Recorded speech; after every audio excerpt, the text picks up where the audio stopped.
Talk, it's 9 minutes past midday. Right, we've got the panel with us in the studio. They're here to talk through the big talking points from the day's news agenda. There is plenty on the agenda. Let's welcome to the studio David Barnicle. Dave Barnicle, great to see you. Once again, thanks for having me. You're from The Brink. Cheers, yeah. A bar based in Liverpool city centre, award-winning. They call it a dry bar, but there's loads to drink. It's just non-alcoholic. Yeah, that's right. 130 was the last time when we counted different drinks. Wow. 130? Yeah. Is that right? Yeah. That's quite good. Is that like different coffees and stuff like that? Because you can have coffee, but there's like 15 different types of coffee. Different flavours, smoothies, mocktails, you know, all the fizzy stuff, the vintage cordials, and all the different types that we've tried, you know. So, yeah, that was the number when we last checked. Kathy Lawrence is here as well. Hello. Great to see you. Good to see you as well. Lovely Photographer. To be here. Yes.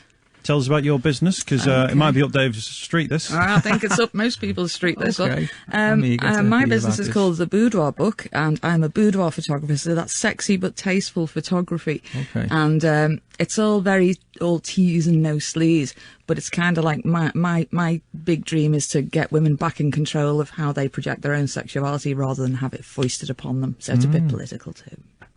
Yeah, well, I must say there was a mild interest at the least. You'll be looking at the website later, I think, won't you? I'm looking at it right now. The Twitter feed is there. Yeah. Kathy and Dave are here to talk about the EU. Because, I mean, if there's another news story, by the way, which is totally independent of all these, which is worthy of discussion in the next hour, we will have that. Great. But if anyone knows what that story is, do tweet us in, do text us in, or email mick@radiocity.co.uk and say, Mick, you're missing a massive story here. We'd be keen to hear from you. It's a funny time we're in now. Oh, yeah. You know that phrase about the knowns, the known unknowns, the unknown unknowns and all that? All of those are just up in the air at the moment. We don't have a clue what's going on. Loads of the unknown unknowns, isn't it? It's like... That's what there's loads of at the moment. There's stuff that we don't even know about what there is to even think about. Yeah. We're only just scratching the surface of this, I think. But the one thing we do know, and I think we can probably all agree on this, that this is not the voters' fault. This was a Tory infight from the very start. Cameron only got to be leader of the party by agreeing to put a referendum in place for the likes of Boris. Now, they've turned that party infight into something that's crippling the nation, whichever way you look at it and whichever way you voted, and I think we need to hold them to account for that. They'll be held to account. Well, David Cameron's already gone, so you can't really hold him to account. Arguably, with David Cameron, he said, I fundamentally believe in this, and he put all these cards on the table. Absolutely was saying, remain, travel the country. Everyone disagreed with him. So actually, David Cameron, you could argue, is within his rights to say, you fundamentally disagreed with me as a country, so I'm going to resign, I'm going to walk away. Somebody else can implement something which I'm not prepared to do. Why do you think he's actually resigned? What do you think the resignation is for? Is it like sort of spitting the dummy out? Or is it, I don't want to be responsible for actually actioning this now that the decision is being made, or what? What do you think that actually purpose that serves? If somebody said, right, we're going to bulldoze the Brink, and you had to go out and campaign and say, no, I'm not going to do it. I don't believe we should bulldoze the Brink. And then they went, oh, we voted, and you've got to bulldoze the Brink, and you're the one whose job it is to bulldoze the Brink. You'd go, well, I'm not doing it. And maybe you'd look at the fact that it's only 52% to 48%, which is a really tiny majority when we think about it, and it's certainly not a mandate. And that since then, a lot of the Leave voters have realised, this wasn't a game, we've been lied to. That, I don't know. I think I'm starting to just waffle now because my brain's so mashed. Well, do you have sympathy for David Cameron? Do you think he should have done something different? Do you think he had a mandate to continue leading the country? Well, he obviously hasn't got what the job that needs doing is securing or overseeing the process of leaving the EU. Now, if that's not something that you're up for doing, and you've made it clear beforehand by saying we need to remain, then he literally might be telling the truth when he's saying, look, I'm not the best to do this. Because if you haven't got like passion or enthusiasm about a job, and a job that big, it might not get done that well. But also, has he got a track record in negotiating with the EU with success? Absolutely not. No, but he also has a responsibility to try and keep some level of stability, which is why. But he's staying on for another 3 months. He's going to hand over to another leader. Now he's not just gone on holiday now, and he's not just disappeared. So he's still working behind the scenes there. Is there room for something like George Osborne? We heard from him on the show just before. He gave a speech this morning, essentially saying, "We're in a good position. I'm speaking to these people. I'm having these conversations with financial leaders." Why did it take him so long? Because it seemed like he just disappeared under the sand, or back under his rock, maybe. For a few days there while all hell broke loose. Where has he been? But I think as much as anything, is there not a point which says that if you're a politician, you were experiencing everything that was happening on Friday with the pound falling to record lows in the same way that everybody else was? Yeah.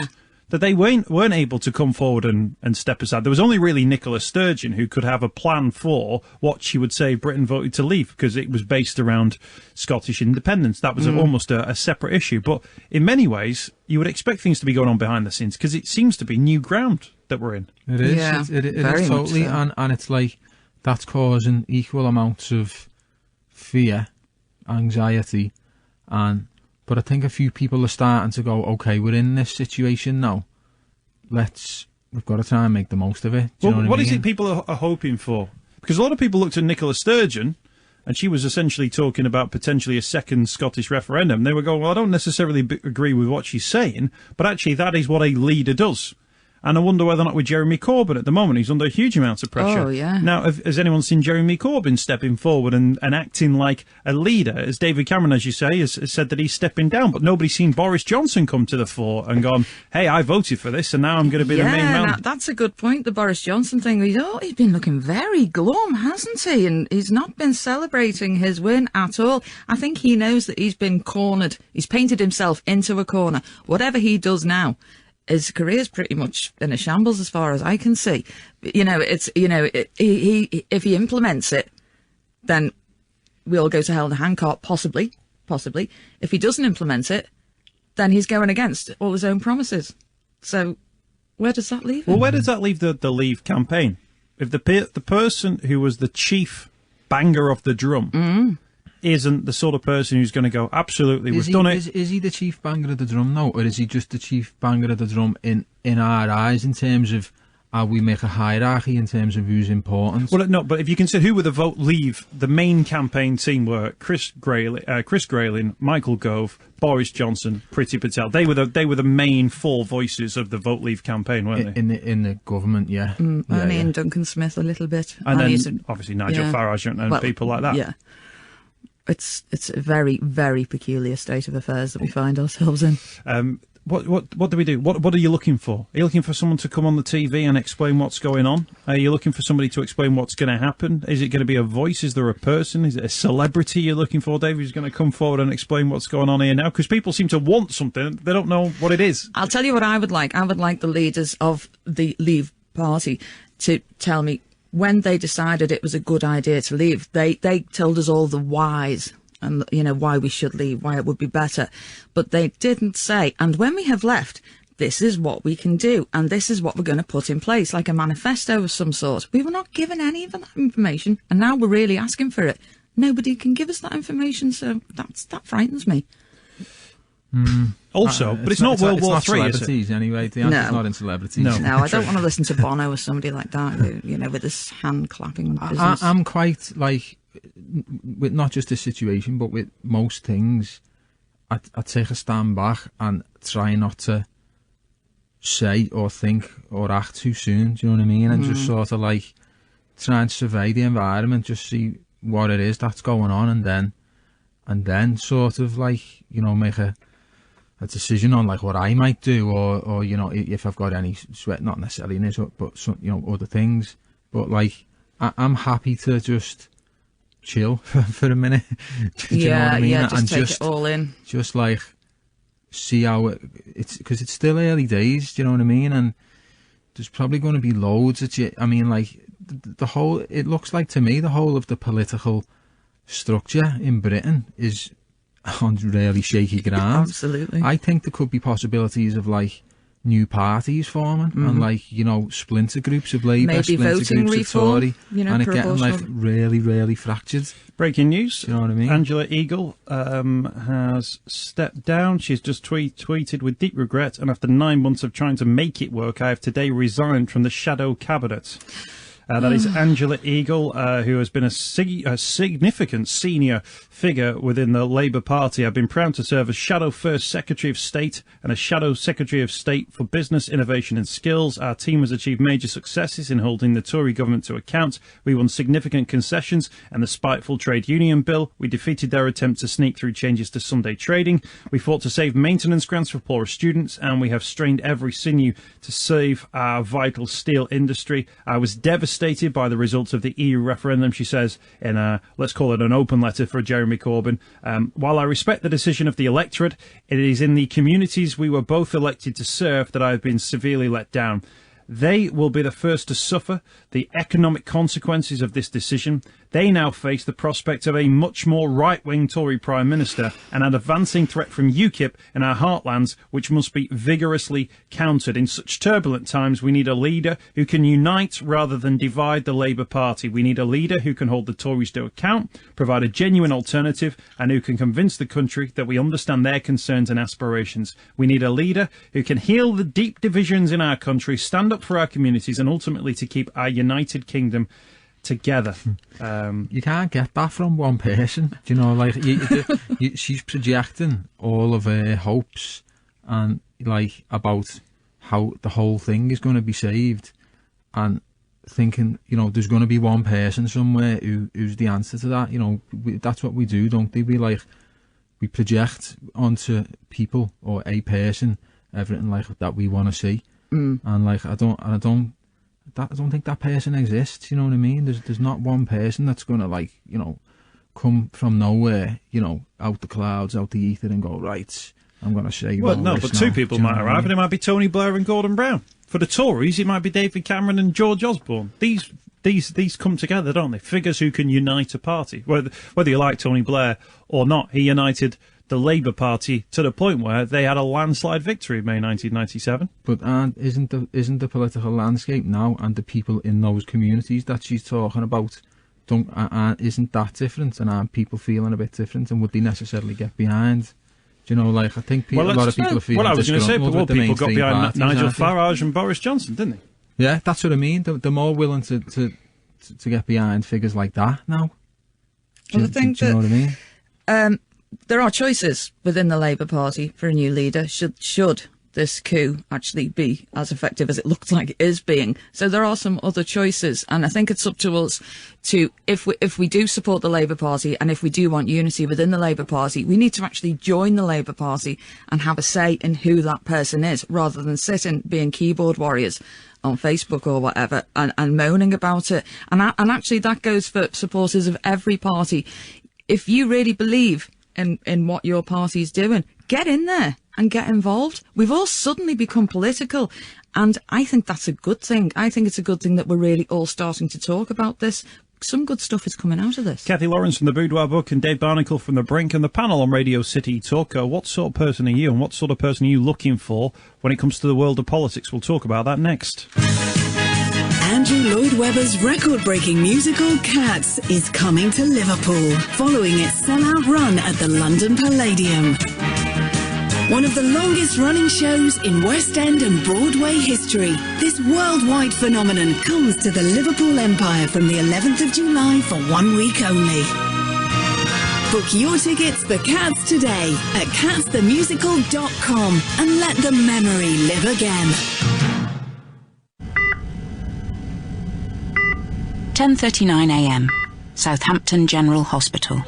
With his type of brain tumour, the best type of way of getting rid of it is actually surgical removal. Okay. Then the next thing is radiotherapy, but because of his age, he can't at the moment, so we've got to get you to 3. Yeah, I think. Another year and a half to go, haven't we? Cancer is happening right now. You can help beat it sooner. Search Cancer Research UK to donate. Don't buy a car until you've checked out the massive sale price bargains at Motor Range. Save today at Motor Range, A59 Maghull, and at motorrange.co.uk. When it comes to travel money, there's one place you should go before you go away. The Money Shop. That's right, the Money Shop. Because when you need travel money, we always have great rates. Just compare them for yourself. We keep plenty of euros, US dollars, and other popular currencies in store. Plus other currencies are available to order. You can even order online if you like at themoneyshop.com. Travel money from the Money Shop. The place to go before you go away. Charges apply for online orders less than £1,200.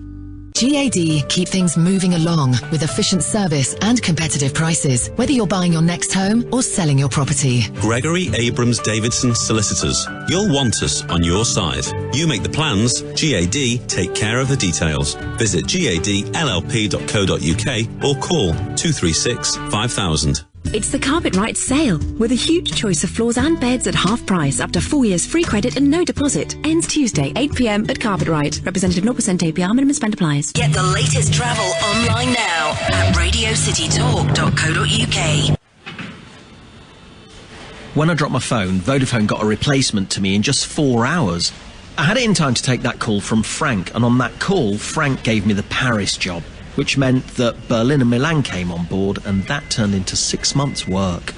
Super fast phone replacement with our new Business Premier plan. Free your business and be ready. Go in store or search Vodafone Business. Vodafone, power to you. Terms apply. Visit vodafone.co.uk/terms. You're listening to Liverpool Live with Mick Coyle. Radio City Talk. 12:25, it's Radio City Talk. We're talking about the EU referendum. A senior figure within the Labour Party here on Merseyside, Angela Eagle, has resigned as Shadow Business Secretary, saying that the Labour Party needs a leader who can unite rather than divide. She's talking about Jeremy Corbyn. So significant numbers of people in the Shadow Cabinet are stepping down, and so far most of them are being replaced with people you've heard of, not always, but nevertheless we'll continue to follow that story. We've got the panel with us on the show, Kathy Lawrence and Dave Barnicle. We're talking about, well, really, what sort of politics we're moving into now. Is it a more right-wing world that we're starting to lean into now? Oh, yeah. If you look across Europe and you see how a lot of the European countries have reacted and how they want to do this leave thing. And I think if we just look at what's gone on in the last few days only, just on ground level, and how people are being attacked in the streets and in pubs and stuff, that is very much a lean to the right. And I'm terrified because I have 2 mixed-race children. Their father is, mainly Chinese, shall we say, rather than going into percentages of what he is and isn't. But they look it. And on Friday night, I was in tears begging my eldest son not to go out to town. And he was going for the first time in his life with his mates. He's 18, just doing his A-levels. And I was begging him not to go, and certainly not to stand in a taxi rank at the end of the night with a load of drunks. And I actually didn't go out on Friday night because I couldn't trust myself to keep my mouth shut. It's terrifying to me. What was your fear about what would happen? I was afraid for my eldest son because he's got dark skin. Now, he could be mistaken for a Muslim, especially if you're seeing double and you're drunk. And if somebody had come along and said, get out the country now, you've got 48 hours to go, which is the sort of thing people are saying, what would his reaction have been? How would he have handled that? And then would he have been physically attacked? I don't know, but I don't want his first experience of going out in Liverpool city centre to enjoy himself to be like that. What's the reality, do you think, of this so-called post-EU racism that people are talking about, this idea that people who look a bit different are being abused in the street? Because, of course, it wasn't a debate on people from the Pakistani Pakistani origins or people who are from India. Most people from that generation now have been born, raised, second, third, fourth generation in this country anyway, so they've got British passports. Chinese, of course, it wasn't a debate on them. It certainly wasn't a debate on religion. No. It wasn't a debate on whether people are Muslim or not, and I don't think anybody who is Muslim can go back anywhere. Especially if you were born here and your parents were born here. But who's saying that? So what sort of people are using the EU referendum as an excuse to...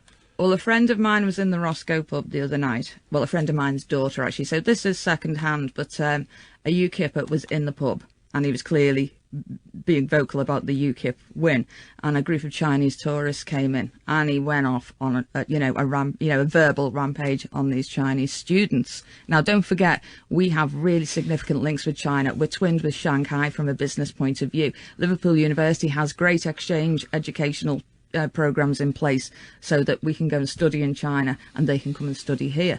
And we've got a really, really strong and long-held beautiful Chinatown here that we all love and appreciate, especially on a Saturday when we want a takeaway. But it just beggars belief that this kind of thing is going on. But it does seem to have lifted the lid on a Pandora's box that was already there. It's just that the lid was on it. People felt that something needs dealing with. Well, I'll just pick you up on that point. So, I mean, if someone from the UK Independence Party was listening to that, they might say that's not true, or there's no evidence that that person was a member of the. Yeah, no, fair enough. But you're saying, I did say it was second or third hand. You were told that it was somebody who was a Leave campaigner. Yeah, and he actually stated he was a UKIP supporter. Now, a supporter, right? Yeah. Just wanted to clarify that, just in case people thought that it was a. Because I don't want to, to make people more frightened than they need to be, but I think people do need to be aware that this is going on, and it's up to us who don't find that behaviour acceptable to do something about it as and when it happens. It's all quite fresh at the moment, isn't it? And like, even the people who are gloating about it, there's still loads of sort of, I don't know, repressed fear or something in them, which is now it's come out because what's happened is like a cue for them that it's all right to be like that and talk like that. I'm hoping that it will die down. Do you know what I mean? It could go either way. It might not necessarily turn into like a big surge of, far right and stuff like that, because what you're going to get is a reaction from everyone's going to go, right, what do we need to do to sort this out? And you're going to get people doing loads of positive stuff, you know what I mean? Do loads more outreach. Let's talk. Yeah, let's talk. Let's address the people who are like, who've been fuming or who've had these views about, Europeans or migrants and stuff. Let's try and sort this out. And I think it could be a good thing. I agree with you. But is there a danger where if you have people in, say, large parts of like Lancashire, where there's a big Asian community, that's not going anywhere? Those people just live there because they're British and that's where they live. They might not have white skin, but they are British. There's going to be some people, according to some of the reports that we're hearing, who are going to be going, hey, what are these people still doing here? There's almost like a level of, I don't want to call it stupidity, but it's ignorance. They're misinformed and they've been lied to and they've been whipped up into a frenzy. So I can't blame them to a certain when extent. the papers whip them up into a frenzy, the papers aren't causing that initial impulse in them. The papers play on an impulse that's already there. For me, you've got to, I mean, it's sort of like, talking on behalf of Brink, it's like, you've got to try and see, why is it, what's this thing in people where they can read a newspaper that says all that crap, you know what I mean, and it appeals to something. What is it that it's appealing to?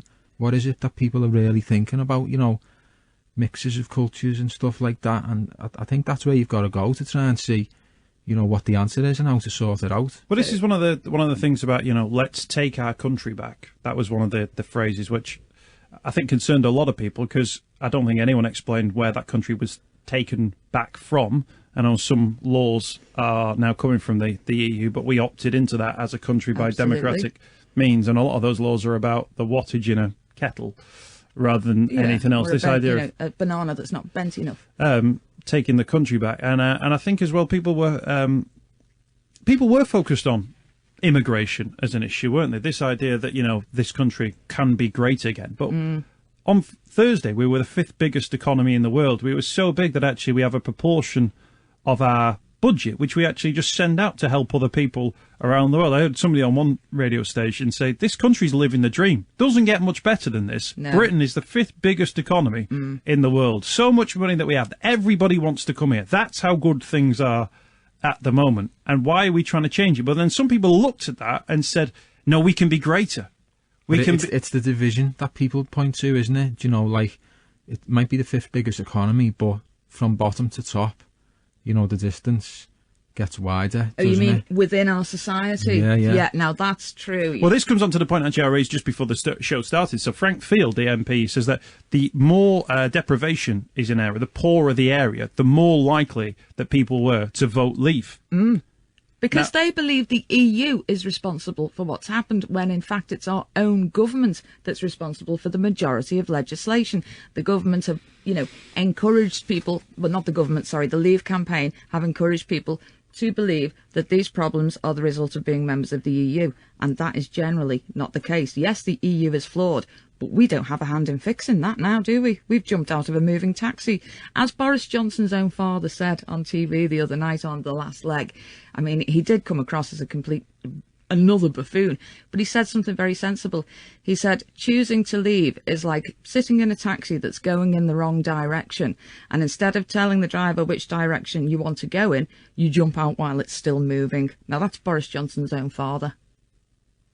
It's whether or not it was moving towards a cliff and we got out at the right time. Poor people vote leave. Why, David? I think there's a case to be made for a lot of people who feel that they're not listened to, in the political sphere of the UK, and But that's a protest vote, because there's an argument which says, the areas which have got big universities, the areas in which people have educated jobs, people have studied a lot. If you are educated, you voted Remain. Now that's quite a strong statement to make, isn't it? Because that's saying if you don't know what you're doing, you voted for leave, and that's dangerous. It's like saying for a start, isn't it? Only thick people vote that way, and it's like before the vote came in, and I think even before the EU referendum became a thing that we were even thinking about, I was concerned by how it appears that to engage and to be taken seriously in debates of these kind, or political issues, you have to be articulate, and there's millions and millions of people in the country that don't articulate what they want to say or what they want to feel in a way that we deem politically correct or even just understandable. Do you know what I mean? Lots of people are just emotional, or and the way they talk doesn't really do justice sometimes to what they're trying to say or what they feel strongly about, and I sometimes get the feeling that they're pushed to the periphery of the debate, marginalised a bit. And so it didn't surprise me seeing what's happened, because to me it's just like people are saying, you're not listening to us. Do you know what I mean? So but then that's a huge decision that's been made on the back of a rebellion. Absolutely. Yeah, and but that is democracy, isn't it? But is it democracy? Because if you've not got a reasoned judgment, then you've got a group of people who are lashing out. Democracy should be reason. Everybody sits down, looks at the pros and cons, and goes for it. But actually, what you're saying there is that there's a section of society who feel that they don't have a voice, and actually, at the point at which they go, right, I'm going to give two fingers to the system here. I'm going to give the two fingers, not based on the reality or based on an educated point, but on this idea that that's the only thing you can do. If you look throughout history, it'll be littered with occasions like that. The biggest sort of turning point in history have come from stuff like that. It's not like, two even sides sitting down, figuring it out, weighing it all up, being dead rational and going, oh, I say this. Do you know what I mean? It votes, and especially big votes that have such complex, True, but for how long have politicians, though, tried to find people who've got lots of issues? And I mean education issues, long-term family issues, unemployment issues, living in areas which have been chronically underfunded, schools aren't great there, doctors' surgeries aren't easy to get appointments into and stuff. It's dead easy, isn't it, for a politician to go in there and go, you know why you can't get a doctor's appointment? You know why you can't get that? Yeah. It's because of Johnny Foreigner. That's exactly what's happened. And actually, Nigel Farage on College Green on Friday morning said people are sick in these Labour heartland areas of not being able to get a doctor's appointment, not being able to get a school's appointment. Dead easy way to get a doctor's appointment. Employ more doctors, build more schools. Yeah. Then people can get those places. Yeah. Make significant investment into those areas. So it's a little bit... It's looking for the easy answer, isn't it? And in the easy answer for those people is get rid of the foreigners, don't let the foreigners in. Yeah. But is there any evidence that actually that will work for those poor areas now? Those streets and streets of terraced houses, there's parts of my hometown in Chorley which are like this, where people have gone, right, it'll be better when all the foreigners stop coming here. Because there'll still be a government not investing in infrastructure. Exactly. There'll still be a government underfunding the NHS. There'll still be a government underfunding the education service. And then who are they going to blame then? Well, it wasn't the foreigners. Who should we turn to now? Yeah, and I think people are really starting to realise that. I've made a real effort on social media, and it has been an effort to try and bring people together to talk, because it has been so vitriolic and so unpleasant. It's fresh, isn't it? Yeah, and I've been quite lucky. I've had a few people come on a couple of my threads who have actually explained to me why they voted Leave, and some of them have expressed regret. And we've had some, like, full and frank exchanges, as they say, but we tried to do it with respect. And if we can just get more and more and more of that, perhaps those people who are feeling so disenfranchised might realise where the problem is emanating from. That regret thing, by the way, it's a strange one, that one. People call it Brexit. It doesn't even work, that. But what were they saying about regret? Because I heard there was someone who go, I voted Leave. I didn't think Leave would win. That's it. They thought it was a protest vote. They didn't in a million years. Now, not everybody, but a lot of them didn't in a million years think that the Leave camp would win. It's hard to have sympathy for someone who's done that. Well, I can't really say. I agree. I think no one could have imagined the implications of what it meant to be out. And I'm not even saying... well, you could do, because you could argue that everybody said the markets would collapse, there'd be tremendous uncertainty, which would have a negative impact. The pound fell to its lowest levels, and suddenly everyone's holiday is going to cost a lot more. In theory, it's a lot easier to handle, isn't it? Do you know what I mean? In reality, it's like, whoa. It's like... I think people are really still in shock. I know I still feel a bit nauseous and churny about the whole thing. But you know what? There's an element of optimism with me. Like, I think it's like, I use the analogy of, you know, when you've been with an employer for 10 years who's been paying you very well, for whatever reason, whether it's because you've decided to leave because you don't agree with, you know, the ethos of that employer, or you get sacked, or that company goes bust or whatever. Like, you're in the wilderness, you're scared, you know, like, your behaviour starts to change, you start acting out of fear and panic. Yep. But at the same time, it awakens something in you, and you go, okay, what am I going to do now? You know what I mean? And stories all the time of, like, you know, people who started their own business on the back of like being in that wilderness after losing like a steady job or a steady income from an employer, and they've ended up doing something that's closer to their intuition and interests, you know what I mean? And I think there's a possibility, you know, of like us being able to take some kind of opportunity from it. I think that in Liverpool we're in By the way, breaking news, Maria Eagles just resigned. Resigned? Shadow Culture Secretary. So Maria Eagle is Angela Eagle's I got twin mixed sister. up with the two of them. Oh, wow. So, Jeremy Corbyn, he'll think he's seen double. But no, it's just Maria Eagle stepping down. It's Radio City Talk. The panel are discussing things. The Labour Shadow Cabinet are dispersing. They're going on holiday. They're disappearing. They're resigning. We'll see what else happens in the next 20 minutes of the show. We're on air until 3 o'clock, by the way, in terms of Liverpool Live, and we've got plenty more to come, but plenty on the agenda today, and we'll have more on the referendum next. Do get in touch with the show, by the way, if you've been a voter. If you're a regret. No, it doesn't work, does it? Regret? No, it doesn't work. I'm not having that as a thing. If you are from a poorer area and you voted to remain, if you are from a rich area and you voted to leave, there'll be plenty of people who did that as well.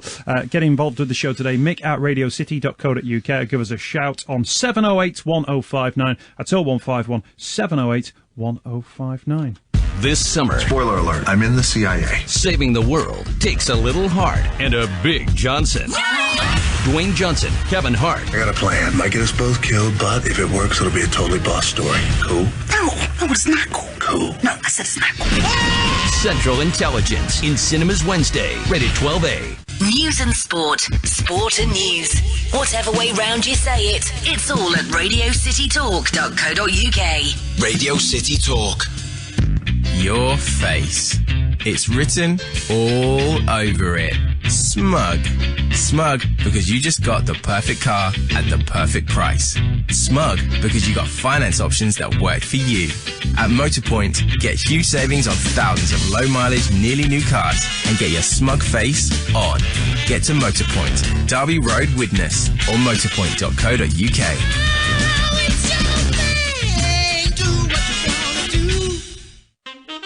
This summer I'm jetting off with Now TV to the most sizzling shows on earth, all with no contract. Whether I'm soaking up some sauce with MTV's X on the Beach, or basking in the brilliance of Billions with Damian Lewis in the Big Apple. I've got 11 channels that aren't on Freeview, and over 250 box sets to whisk me away to my favourite places. Big entertainment, no contract. NowTV.com. 18 plus UK only, content stream to compatible device, full terms at nowtv.com. Getting to know you, getting to know you about. If you're thinking of selling your home, or you're searching for a new one, why not drop into your local Leaders branch? We take the time to get to know what your priorities are, and then we make them our priorities. Find out more at leaders.co.uk, or pop in today and we can start getting to know you. Leaders, sales and lettings, connecting people with property. The biggest pop party in the Northwest comes to the Manchester Arena on Saturday the 16th of July. Starring One Republic, Clean Bandit featuring Louisa Johnson, Years and Years, Sigma, Craig David, Sigala and Grace. Hear them perform their hits live on stage. To get your tickets, click aloud.com. Summer Live Manchester, an amazing night of live music. The Trampoline, Tumbling and Double Mini Trampoline British Championships come to the Echo Arena Liverpool on the 2nd and 3rd of July. Jaw-dropping and gravity-defying. See world-class gymnasts performing high-flying somersaults, twists and tumbles. Mind-blowing individual and synchronised routines. With athletes competing to win British titles and securing Olympic places, the 2016 Trampoline, Tumbling and DMT British Championships will be truly memorable. For details and tickets, visit echoarena.com. You're listening to Liverpool Live with Mick Coyle. Radio City Talk. 1:45, it's Radio City Talk. Jeremy Corbyn will be seen double because Angela Eagle and Maria Eagle have both quit the shadow cabinet this hour. Oh, it's an interesting one, this one, isn't it? There's plenty being said across social media. Get involved in the show at Radio City Talk. That is at Radio City Talk if you want to have your say. Dave says Frank Field is right. I've noticed in my taxi over the last few weeks that people from North Wirral voted out and South Wirral voted in. At Radio City Talk there. You can tweet in the show or drop me an email, mick@radiocity.co.uk. That's mick@radiocity.co.uk. Plenty moving across the world of news at the moment. Funny time we're living in now. The Labour Party might have to make a decision soon. There's Jeremy Corbyn. He's got lots of support within the Labour Party itself, but he hasn't got the MP support. No. Can't think of too many successful politicians who've had that dream combination before. It's going to be very quiet in the House of Commons every time he stands up, isn't it? Labour reserves, it's going to be. Labour reserves, yeah. I mean, we voted out in terms of the referendum. The Tories, they're going to get a lot of coverage because they're going to have a leadership battle. And it'll be Theresa May, it'll be Boris Johnson, and people will know a lot about where the Tories are going in the next 3 months. If Jeremy Corbyn remains in charge, he's going to have to do a lot of talking, isn't he? A lot of talking of saying, we are the opposition and this is what we stand for. I think if we went out on the streets of Merseyside now and said, what does Jeremy Corbyn stand for? What are his policies? Could people respond? Could people give us a sense of what they are? I doubt it. I think that... Well, we were sure before a few days ago what he was about.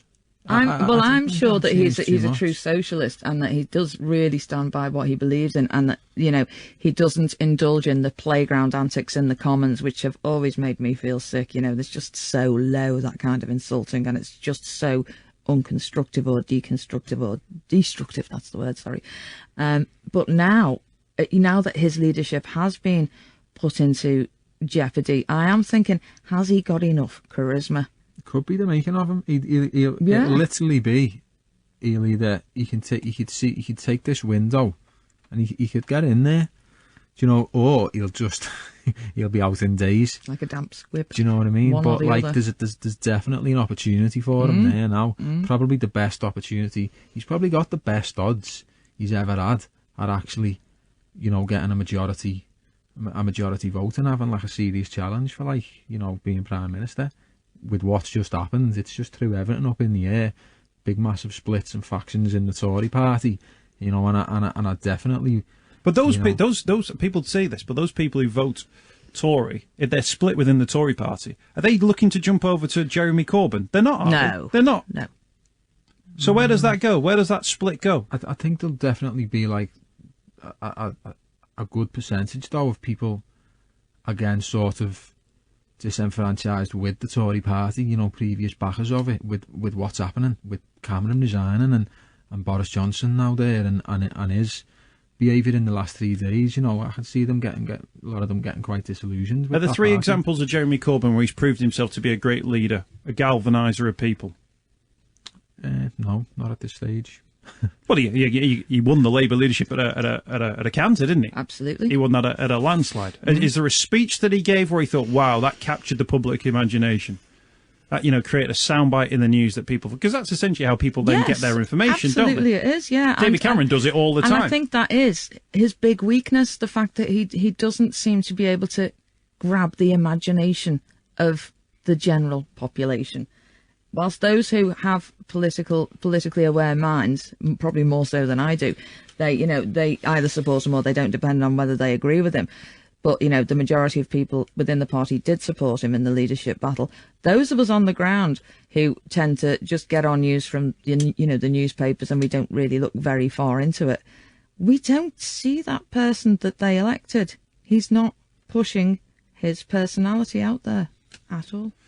Confirmed as follows for today. This is for today alone. Owen Smith, Lisa Nandy, John Healer, Nia Griffith, Angela Eagle, now Maria Eagle, Yvonne Vargu, I don't even know, I think I know that name, Diana Johnson, Anna Turley, Toby Perkins, Wayne David, Steve Reed, Alex Cunningham, Shadow Minister for the Natural Environment, Roberta Blackman Woods, Shadow Minister for Housing and Planning, Jenny Chapman, Shadow Minister for Education, Matthew Pennycook, Shadow Housing and Planning Team, PPS Neil Coyle, Ruth Smith, Jess Phillips, Chris Matheson, Stephen Kinnock, Karen Smith, PPS to the Shadow Health Secretary. Are they all people that have left today? They've gone today.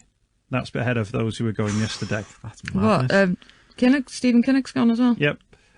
This is like how Ronald Koeman must have felt when he took over at Southampton when Liverpool had bought all their players. Yeah. But look what he did. I know, exactly, yeah. So Jeremy Corbyn could be the Everton manager in the future. We don't know. Hey.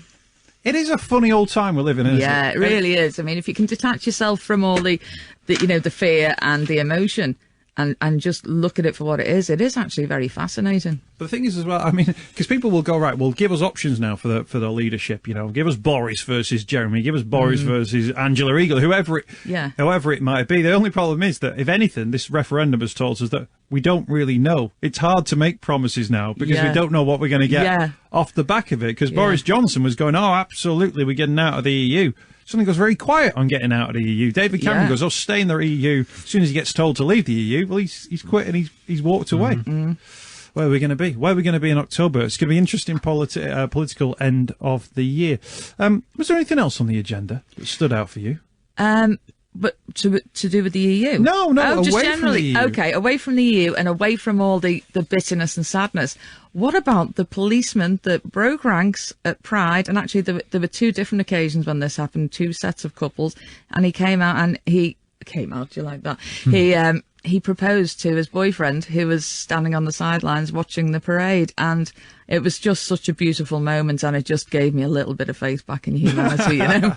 He might get reprimanded for breaking ranks. No, it was all prearranged, and his commanding officer stopped them, made them all turn left to watch what was happening, and motioned for him to go and do it. It was pre-planned. Motioned for him to go and do the proposal, and then once he'd had his little interview with the press and had his photos taken, his commanding officer brought him back into ranks, and off they went again. So it was pre-planned.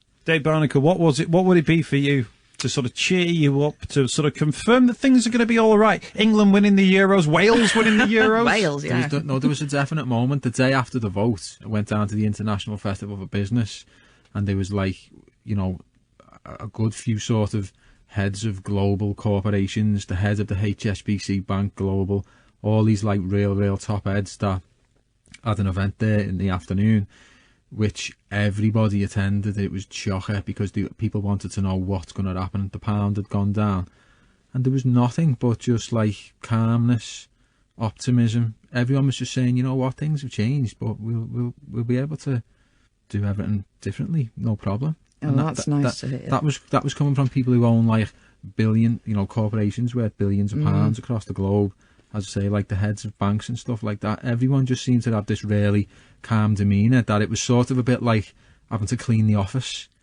Do you know what I mean? Like, but once the office is cleaned, you know, it's fine. You're going to be all right. It's always the business owners, those top ends, that don't suffer in these uncertain times. When the uncertainty comes, it doesn't. They might get sacked and lose their jobs and keep their pension pots, and they've been paid millions every year. What are their pension pots worth now? What are their investments worth now? I think the people at the top have lost a heck of a lot of money. Not as much as people who will lose their jobs, as we saw off the back of the referendum. Low-paid jobs, uncertainty. Don't have a big house they can sell if everything turns to mud. But be interesting to see how that one plays out. Guys, thank you for your time. Thanks for coming in today. Well, thanks for having me. Hopefully next time we're doing the panel, there'll be something different to talk about. I've got a feeling there might not be, though. No, but that's just the nature of the same for the next 3 years. Dave Barnicle from the Brink, and Kathy Lawrence as well, photographer from the Boudoir book. They're both on social media too.